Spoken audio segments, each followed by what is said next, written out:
예수는 흥하고 나는 새하자라는 제목으로 오늘 말씀을 나눌 텐데요. 예수는 흥하고 예흥, 나는 새하자, 나새입니다. 우리 한번 따라 해볼까요? 예수는 흥하고 나는 새하자. 네. 그러면 끝납니다. 예수는 흥하고 나는 새하면 우리 하나님께서 가장 기뻐하는 삶이고 예수님이 원하시는 그런 삶입니다.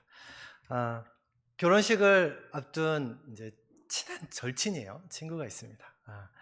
그날의 주인공은 그 절친한 친구, 이제 신랑이 될 수도 있고 신부가 될 수 있습니다.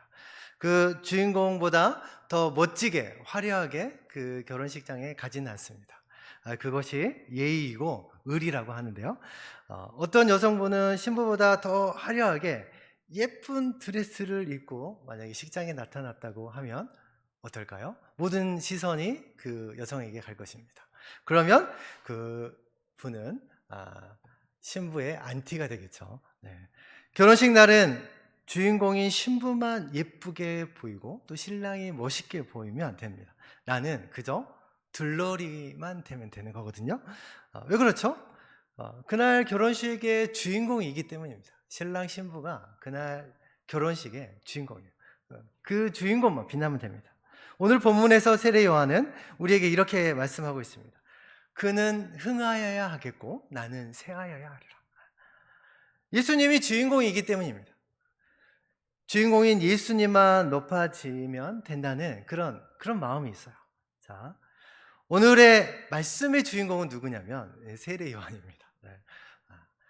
말씀의 오늘 주인공은 세례 요한인데 말라기 선지자 이후에 거의 400년간 침묵이 있었습니다. 선지자의 마지막 400년 동안 암흑기가 흘렀는데 그 침묵을 깨고 등장한 사람이 누굴까요? 세례 요한입니다. 세례 요한. 구약 시대와 신약 시대를 잇는 다리를 잇는 이 사람이 세례 요한인데 지금으로부터 이제 2000년 전이죠. 이스라엘 민족들이 식민지가 되어서 이제 무거운 세금과 학대 정치로 막 힘들어하고 있었어요. 하나님 저희 좀 살려주세요. 저희에게 메시아를 주시옵소서. 저희 너무 힘듭니다. 그런 때 메시아가 등장하기 위해서 한 조건이 있었어요. 조건이 뭐였냐면 메시아의 길을 예비할 사람이 필요했어요. 메시아의 길을 예비할 사람. 성경에서 누구라고 그러죠? 엘리야라고 합니다. 말라기서 볼까요? 말라기 3장 1절에 보면 네. 만군의 여호와가 이르노라 하죠. 내가 내 사자를 보내리니 그가 내 앞에서 길을 준비할 것이요. 그가 내 앞에서 길을 준비할 자가 필요한 거예요. 4장 5절 볼게요. 4장 5절 다 같이 이거 읽어보겠습니다. 시작. 보라, 여호와의 크고 두려운 날이 이르기 전에 내가 선지자 엘리야를 너희에게 보내리니. 네. 누구를 보낸다고요? 선지자 엘리야를 너희에게 보낸다고 합니다. 그 예언대로 예수님의 길을 예비할 자 엘리야가 필요했어요. 구약 시대의 마지막 선지자인 이 엘리야가 누구냐면 세례 요한이라는 거예요. 세례 요한. 이 세례 요한이 예수님보다 6개월 먼저 태어납니다. 아버지가 누구죠? 사가랴, 제사장 사가랴입니다. 어머니가 누굴까요? 엘리사벳입니다. 네, 엘리사벳. 생각나시죠? 제사장 사가랴가 성전에서 분향하고 있었어요. 그럴 때 천사가 나타납니다. 가브리엘 천사가 나타나서 아들이 태어날 것이다 라고 예고하면서 이름도 지어집니다. 이름은 요한이라 하라 합니다. 요한이라고. 출생부터 하나님이 특별히 선택해 주셨어요. 세례 요한을. 어머니 엘리사벳은 누구죠? 아론의 후손인데 마리아의 친척입니다. 마리아의 친척. 마리아가 이제 임신했을 때, 성령으로 임신했을 때 딱 알려주죠. 엘리사벳이 있다. 나이 들어서 잉태를 못하는 그 나이에도 잉태를 했다. 엘리사벳을 만나러 가라. 그래서 마리아가 엘리사벳을 만나러 갑니다. 예수님과 세례 요한은 이렇게 육적인 친척 관계가 됩니다. 요단강에서 세례를 베풀 때 예수님께서도 세례 요한에게 세례를 받으셨어요. 그럼 일반적으로 볼 때 세례 요한은 예수님의 선배이고 또 친척 관계에 있는 또 형이기도 합니다. 자, 이 세례 요한이 어떤 인물인지 한번 살펴보도록 할게요. 세례 요한이 누굴까요? 자, 세례 요한이 매력 포인트가 있습니다. 네, 띄워주세요. 자, 광야 패션입니다. 첫 번째 광야 패션인데, 낙타 트롯을 입고 가죽띠를 띄었어요. 낙타 트롯을 입고 이 더운 여름에 그 광야에서 낙타 트롯을 입었죠. 요한복음은 세례 요한의 그 외형을 통해서 구약의 누구죠? 엘리야를 떠올리게 하면서 엘리야 사이의 연관성을 갖게 하려고 지금 나타났는데 요한이 준비를 하는 거예요. 나 광야에서 생활하고 그리고 가죽띠를 띠고 있습니다.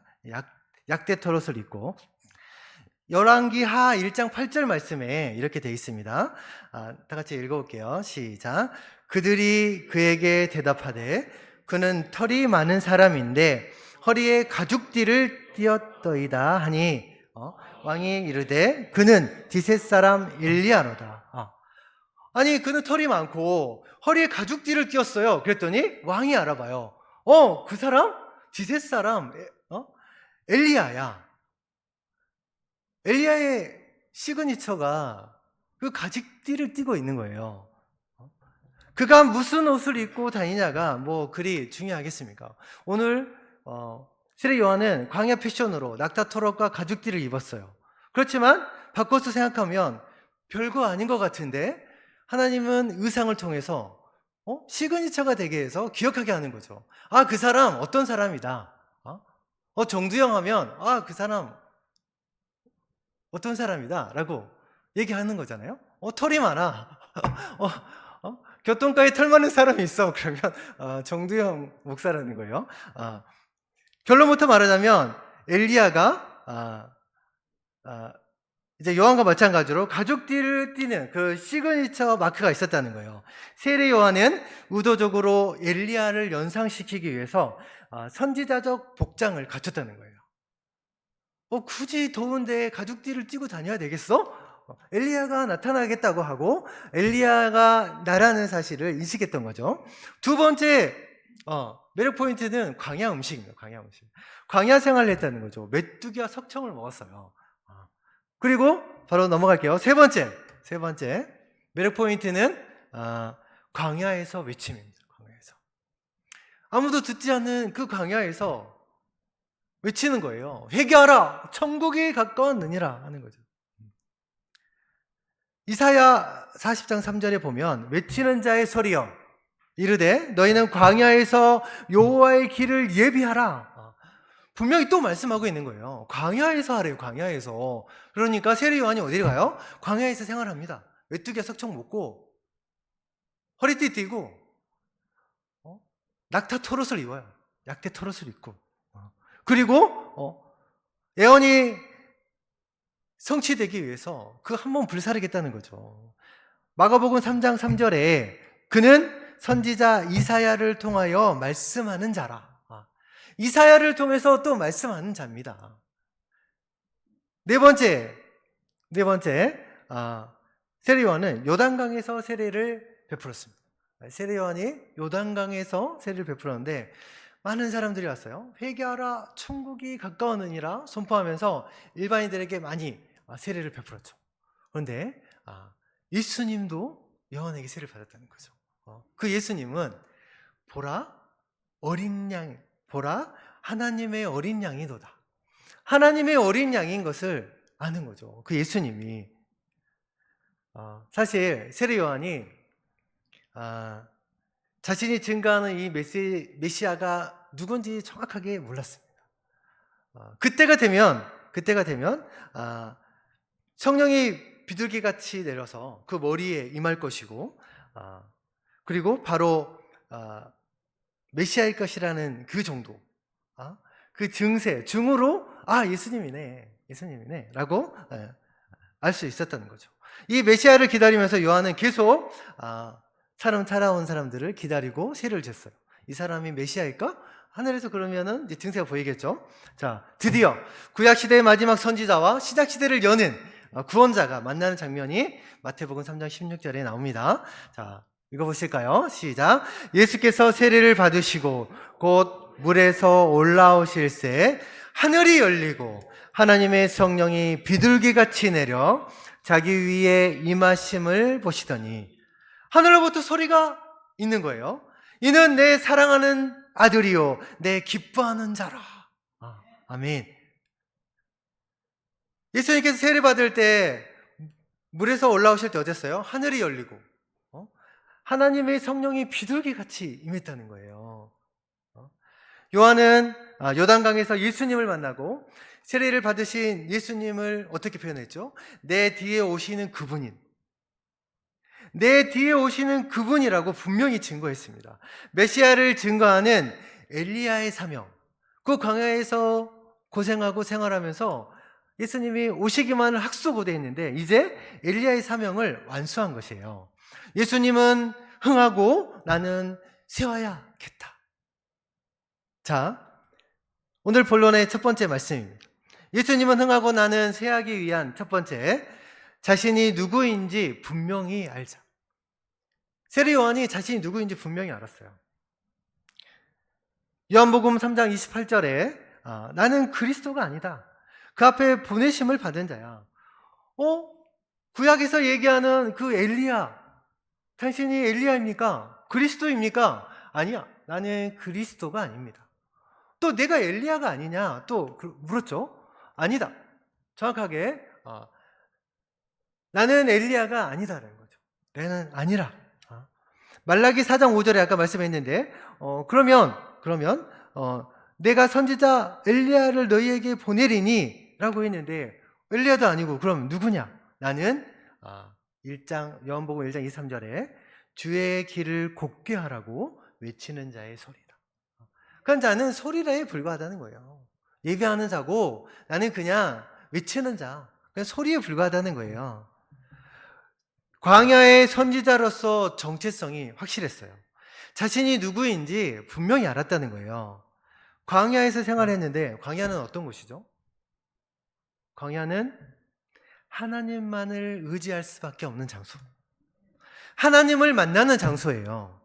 죄와 타락에서 분리된 장소, 이스라엘의 영적 갱신이 다시 광야에서 시작되는 것을 상징하고 있습니다. 여러분의 정체성은 어떻습니까? 분명히 알고 있나요? 세례 요한처럼? 직장에서 내가 정체성을 분명히 한다면 어떻게 해야 되죠? 당장에 나는 크리스찬임을 드러내고 선포하시나요? 만약에 그 사람 예수쟁이야 라고 들었다면 그 사람만큼 가장 확실한 정체성은 없을 것입니다.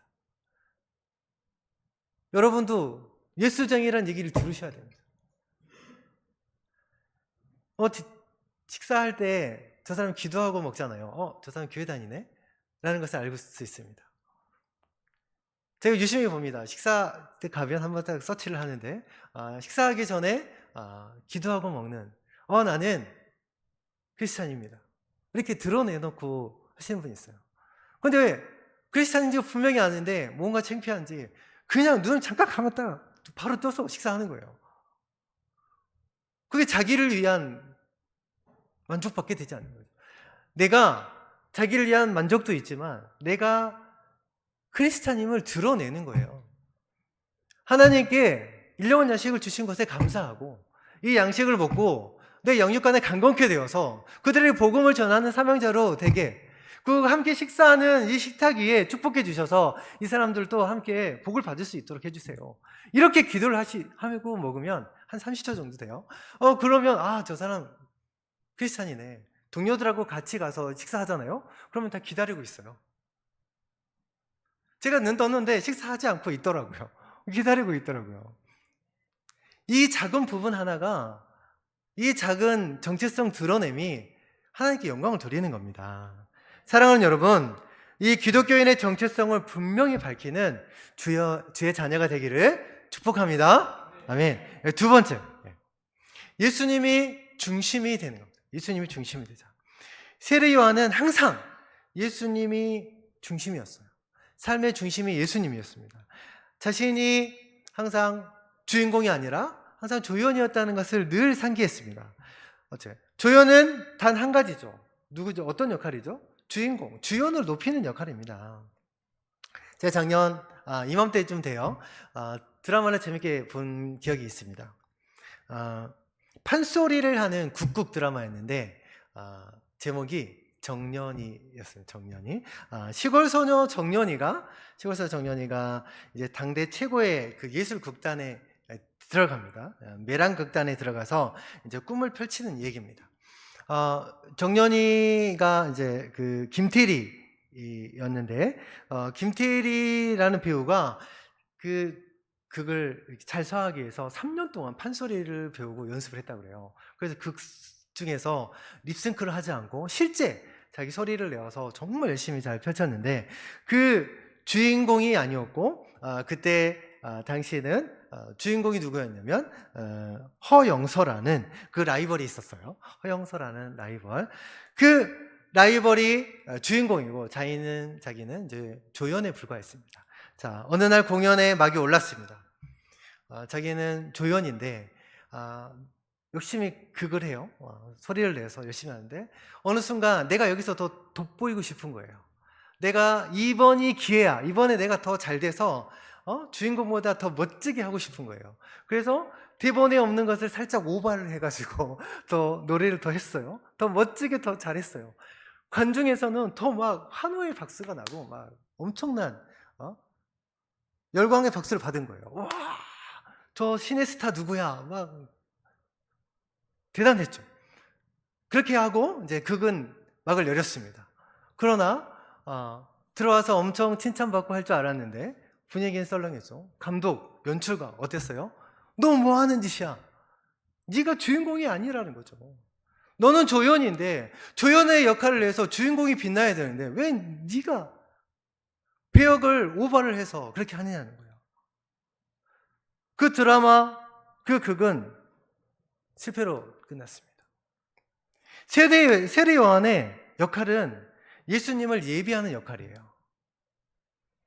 오늘 3절 30절에 그는 흥하여야 하겠고 나는 쇠하여야 하리라 이렇게 말씀하고 있죠. 예수님이 드러나면 나는 가려지는 거잖아요. 예수님이 주인공이 되면 내가 작아지고 가려지는 것이 당연한데 이걸 패배라고 생각한다면 되지 않겠죠. 내가 작아지고 가려지는 것이 패배가 아니라는 거예요. 사람들은 성공을 향해 흥하려 하지만 신앙은 반대입니다. 거꾸로라고요. 봉사를 하고 수고를 해도 선교를 해도 무엇을 하더라도 주님만 드러내고 하나님만 높이고 주님만 영광 받으시게 하는 것이 우리 성도의 본분입니다. 사랑하는 성도 여러분, 언제든 예수님을 주연으로 세우고 나는 조연이 되기를 축원드립니다. 세 번째 메시지입니다. 쇠하는 것이 기쁨이고 영광입니다.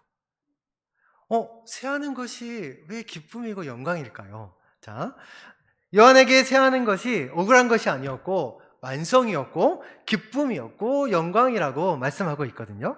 요한복음 3장 25절에 자, 요한의 세례와 예수의 세례가 어느 것이 더 좋은가? 어느 것이 더 나은가? 변론이 있었어요. 어떤 유대인이 세례 요한의 제자들에게 그러는 거예요. 야, 예수님 한테 세례 받는 사람들이 엄청 몰리고 있잖아. 예수님의 세례가 더 나은 거 아니야? 니네 세례 요한의 그 세례는 이제 인기가 없나 봐. 별로인가 봐. 그렇게 얘기를 했어요. 그랬더니 제자들이 이제 아니야. 아니 내가 생각하는 세례 요한은 예수님이 오시기를 준비하고 증거했고 그리고 예수님이 누구한테 세례를 받았죠? 세례 요한한테 받았잖아요. 세례 요한한테 세례 받았는 예수님이 더 나은 게 아니다. 그거를 어떻게 26절에 다시 설명하고 있어요. 자, 그들이 요한에게 가서 이르되, 같이 할까요? 시작. 랍비여, 선생님과 함께 요단강 저편에 있더니 곧 선생님이 증언하시던 이가 세례를 베풀매 사람이 다 그에게로 가더이다. 제자들의 입장에서 보면 어떻습니까? 세례 요한은 랍비여 선생님 이렇게 존칭을 하고, 예수님은 저편에 있는 이, 증언하시던 이, 이렇게 잘 높이지도 않는 그런 마음이요. 예수님은 자신의 스승이 증거함으로 세상에 왔음을 다시 한번 상기시키고 세례까지 주었는데, 당신께서 세례를 주던 그 사람들이 말이죠, 당신을 따르는 그 무리들이 말이죠, 다 예수님한테 가는 거예요.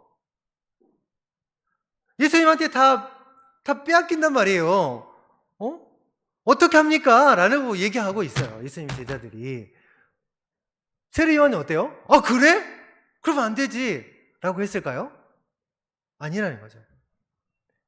질투와 분노에 휩싸여 있던 그 흥분해 있던 제자들에게 이렇게 말씀하죠. 27절. 하늘에서 주신 바 아니면 사람이 아무것도 받을 수 없다. 하늘에서 주셨다는 거예요. 하나님께로부터 왔다는 거죠. 뭐가요? 예수님이 세례 주는 거, 예수님이 활동하고 있는 것이 하나님이 허락해 주셨다는 거예요. 하나님이 허락하지 아니었으면 이렇게 할 수도 없고, 내가 이 길을 예비하는 게 하나님이 원하신 그 뜻대로 이루는 것임을 오히려 예수님의 입장을 변호하고 있는 거죠. 그리고 나는 이 그리스도가 아니야. 다시 한번 얘기합니다. 나는 그리스도가 아니다. 나는 그냥 그분보다 앞서 보냄을 받은 선지자에 지나지 않는다라는 거예요. 제자들 오버하지 말고 흥분하지 말아라. 자기의 정체성과 자기의 신앙 본분을 제대로 얘기하고 나가는 거죠. 그리고 기쁨이 넘쳤다는, 기쁨이.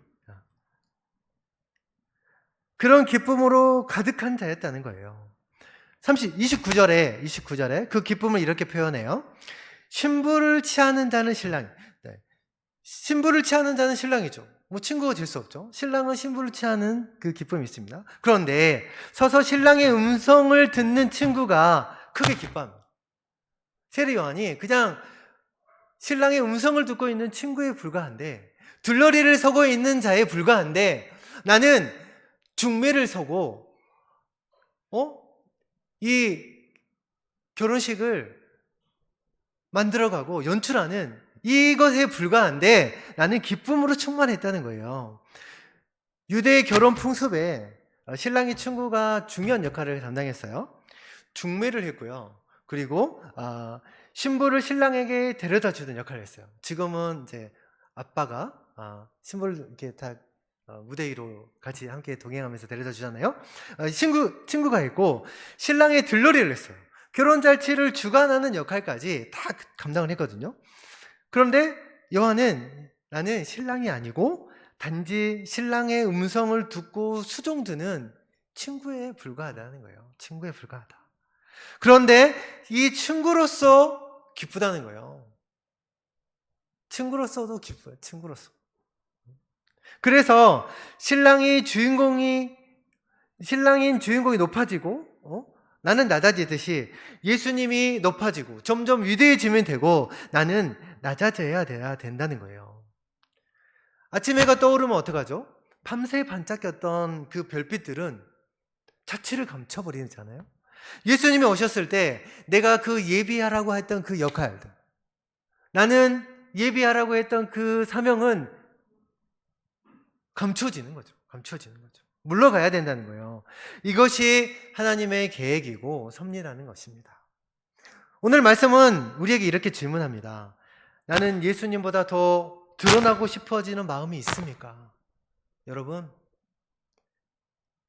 나는 예수님보다 더 드러나고 싶은 마음이 있냐는 거예요. 혹 예수님을 빙자해서 나를 더 높이고는 있지 않습니까? 예수님을 더 빛나게 하기 위해 기꺼이 작아질 수 있냐는 거예요. 작은 미랄이 되어서 썩어질 수 있냐는 것입니다. 이 말씀을 가지고 저희가 적용을 해볼까요? 내가 세하여야 하는 것이 무엇이 있는지, 내가 이번 주에 이거는 내가 세워야 되겠어 하는 것이 있다면 내 권위를 내려놓는 것입니다. 내 우선권을 내려놓는 거예요. 내가 먼저 와서 자리 잡았잖아. 내가 먼저 입사했잖아. 우선권을 내려놓는 거예요. 내 기득권을 내려놓는 거예요. 그리고 나 위의 중심성. 나는 되는데 너는 안 돼. 내로남불이잖아요. 나는 괜찮고 너는 안 된다는 이 생각. 그리고 사람들의 시선과 인정에 대한 욕심이에요. 사람들에게 시선받고 인정받고 싶어하는 그 욕심 내려놔야 된다는 거죠. 비교와 경쟁으로부터 흔들리는 이 연약함도 내려놔야 된다는 거예요. 저 성도는 기도 조금 하는데 사업이 잘 돼. 내가 봤을 때는 맨날 놀러 가고 주일에도 성수도 안 하는데 사업이 잘 돼. 흔들리지 않아야 된다는 거예요. 세상의 잣대로 평가하지 마십시오. 세상의 잣대로 사역의 높낮이를 매김해서는 안 됩니다. 세상적인 학벌, 교회의 크기, 심지어 영적인 은사, 서로의 우열을 정하지 않는 저희가 되기를 소망합니다. 이것들은 우리가 다 쇠하여야 될 것들이에요. 이건 제가 생각하는 쇠하여지는 것들입니다. 여러분 각자에게도 쇠하여야 될 것들이 있을 것인데요. 사역의 근원, 달란트의 근원은 하나님이심을 기억하시기 바랍니다. 결론을 맺겠습니다. 예수님은 흥하고 내가 쇠하기 위해서는 첫 번째, 내가 누구인지 분명히 정체성을 회복해야 됩니다. 그리고 예수님이 중심이 되는 삶을 살아야 되고, 쇠하는 것이 기쁨이고 영광이 되는 거예요. 쇠하는 것이 내가 작아지고 낮아지는 것이 왜 기쁨이고 영광이 될까요? 세례 요한은 여자가 낳은 자 중에서 가장 큰 자라고 예수님께서 말씀해 주셨거든요. 위대한 선지자였지만 자기를 높이지는 않았어요. 힘든 그 광야 생활을 통해서 예수님을 준비하며 선포했어요. 그 사명은 단 하나, 예수님을 드러내는 것이었습니다. 그렇게 겸손한 자였는데 그 겸손은 막연히 겸손해져야겠다 그 생각만으로 되지 않죠. 자신을 바로 알아야 돼. 하나님에 대한 지식이 선행돼야 되는 거죠. 예수님이 한 비유 가운데 세리가 있습니다. 나는 죄인으로소이다. 이렇게 고백하는 것이 진정 자기 존재에 대한 인식 때문이었습니다. 그렇게 나온 고백이 하나님께서 기뻐 받으시는 그 고백이었거든요. 우리 모두 예수님의 재림을 기다리는 제2의 세례 요한이 되기를 소망합니다. 예수님은 흥하고 나는 쇠하는 삶을 살기를 축원드립니다. 오늘 이 말